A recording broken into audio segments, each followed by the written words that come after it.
Hello. Subscribe if you have not done so, please, for future updates on right now the Letecia Stauch case, but I am following the Daybell and Vallow case as well. But I was thinking, I was actually looking back in my group and a few comments, videos, things that I've seen. I wanted to kind of touch base on the fact that it's being said pretty much repetitively that there's truth in Leticia's lies, and I 100% believe that. And so I'm going to kind of show you what I mean by that. And I think that's with a lot of people's statements. There's just a lot of truth with the lies. But the first video that I'm going to play, it shows Gannon waving to the camera. And this is when they were in Hawaii. And Leticia actually posted this on her Facebook account when it was active before she deactivated her account. And I recall Landon, obviously for good reason, getting upset that Leticia would post this because at this time they were still looking for Gannon. They had not found Gannon. He was still missing. Did not know that he was at that point deceased and in the water. But again, that's what kind of brings me to this. She posts this video of him jumping into the water, and the suitcase was found in Florida. I think it was Pace, Florida, under a bridge in the water. So again, to me, there's definitely a lot of truth in her lies, and this is one example of it. Where are you at? In Hawaii, go! I'm going to play it one more time. Guys, where are you at? In Hawaii, go! Alright, and this next photo is actually a colored photo. It's the one that looks to be in the affidavit, the black and white picture, and this one is in color, and I think it was that morning of, or the day before. I'm thinking the morning of, and it does show Gannon in the bed. Again, that's the black and white photo in the affidavit that's online. And then right here, me and a group member were discussing Leticia going to Florida. I knew there was some type of a post, and I'm not sure to this day if it was something, I think maybe, it was somehow hacked. I don't know, but it showed that Leticia was in Daytona and the Trump and all that. But again, I can't really say for certain if that's something that did occur, if she was at that. I don't know if it was a rally. I honestly don't know. I just do recall a post, and it was under her name saying she was in Florida. But it prompted me to look up the mileage back then, so I just pulled it from what I looked up at the beginning of the case, or right when they found his body, from Pace, Florida, where they found Gannon's body, to Myrtle Beach. That's 10 hours, so 666.6 miles. Crazy, huh, that the 666 is in there. 10-hour drive, 666 miles from Pace, Florida to Myrtle Beach, South Carolina. From Pace, Florida to Colorado Springs, Colorado, that's 20 hours, 37 minutes. Colorado Springs to Myrtle Beach, that's a 25-hour commute. And then here, which someone please chime in the comments if you know, says in a criminal complaint listing, the charges against Letecia Stauch. There is also a redacted list containing witnesses from, and it lists the states. And I'm wondering about Washington, D.C., and the relevance there. So again, if you guys know, please comment. I'm really curious on that. And also Louisiana. All right, again, another truth in her lies. This is at the beginning where Leticia claimed Aguardo, which we now know as Edgar, as far as the nickname, from what she said. But he demanded Leticia give him a suitcase. And this story was told by Leticia to the police at the beginning, again, before Gannon's body was located in the suitcase. So again, truth in her lies. And right here, back to the Florida thing, months before, actually, let me just read it. In January 2020, Stauch posted a LinkedIn ad for Frontier Airlines saying she had applied for flight attendant jobs based out of Denver and Miami. So Florida. That post was made about 3 weeks before Gannon Stauch went missing. So, to me, that speaks a lot. Just my opinion speaks a whole lot. The whole Florida thing, I'm very anxious to hear how it all ties into this. And did her cruise, that last cruise her and Al took, did it depart from Florida? And this is the ADT system, their security system that they had, and it shows the times on January 27th. That's the day that Gannon was reported missing, the activity in the house. If you want to pause and look over that, shows the motion, which zone, basement, etc. And then if you want to compare it to this timeline of the text, and it shows over here to the side who it's to from Leticia, Al, and then just pause it, read through it, and kind of compare it to that ADT screenshot that we have there. And this all is in the affidavit.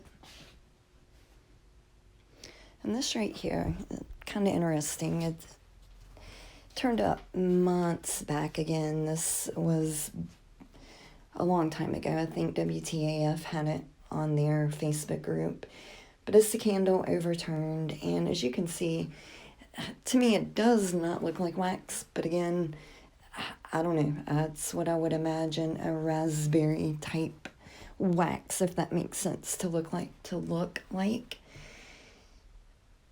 But I do think there was some type of a candle incident, some type of a small fire.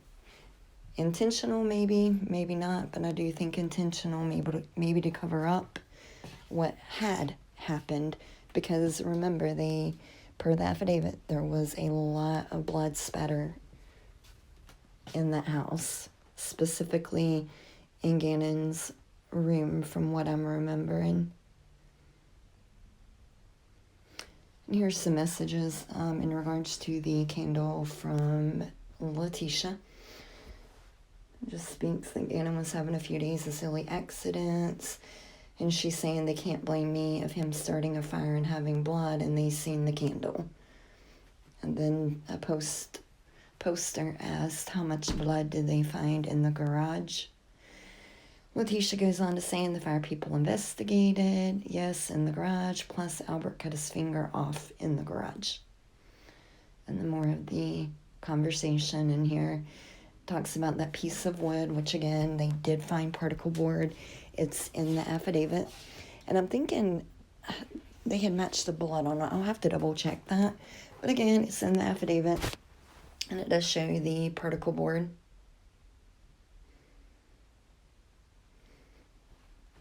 And I don't know if this is that hike that they went on or before, but I'm thinking that was the last hike that they went on.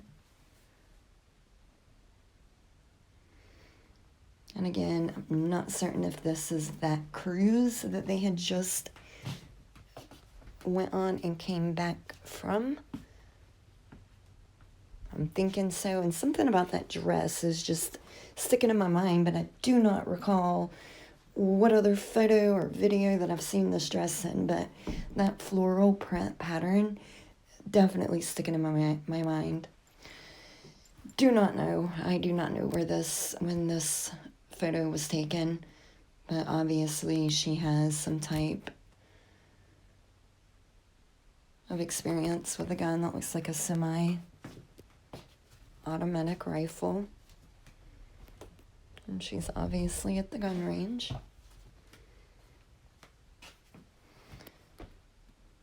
And this speaks about Leticia's aunt. And please comment below, let me know, because I do not remember if the aunt's name was ever mentioned. And I'm just curious exactly.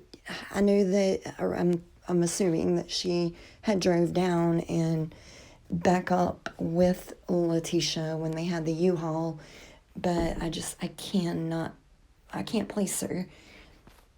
And so if anyone knows her name, I'll try to get more information on her. This is Deborah Sue Locklear. I think it's Leticia's stepmom. And she talks about the candle incident. So I guess this is what was told to her from Leticia. I'm saying she thinks it could be someone who was fixing the carpet.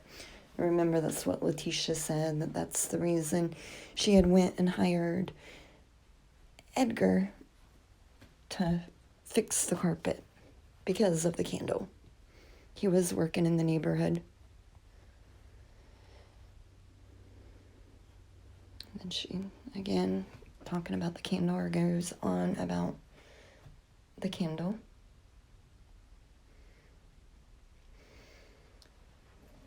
And sorry, this is all over the place. It's just a lot of different information that I went back. Some I've obtained through my group, or most of it that was posted months back. But it, again, goes back to the truth and the lie. She called the school, called in, said that her dad had died, and which in fact he had died, but obviously not that day.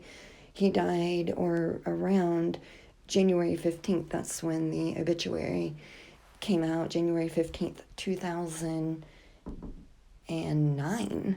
So yeah, quite a long time ago. And she called in the school saying that he had died. And then again, truth and the lies, speaking about Peyton. Peyton posted a lot in one of the Facebook groups, and we see that she had claimed to work at a Peyton-based school district, which claimed, they came out and said she did not. Here's the Peyton that's in the Stauchs support. I'm not certain if that support group's still up.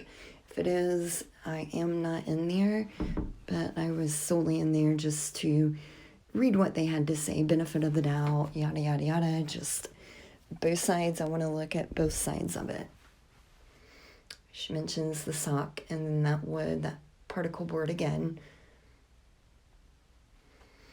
All right, and that's it. But my opinion, I definitely feel like with all these little truths in her lies, and you know, the thing is, she's forevermore mentioning something hitting her on the head.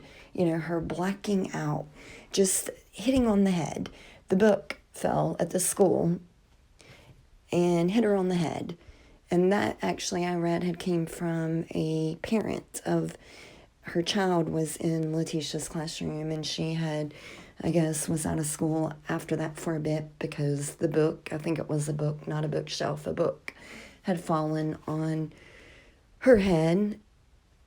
And I just feel like, obviously, you know, that's something that, unfortunately, she done to Gannon. I think she definitely, you know, hit him in the head with that particle board. Something significant there, just because she mentions that numerous times on several different occasions. Leticia has mentioned her being hit in the head, but maybe it's just part of her story, as far as maybe that's why she's trying to claim she's not competent to stand trial. You know, she wants to be labeled as insane, I guess. And she feels, she made the statement herself that she's always a step ahead of everyone So I don't believe half of what she's saying, but I do think those little truths are definitely in her lies. Again, if you haven't subscribed, please do so. Thank you guys.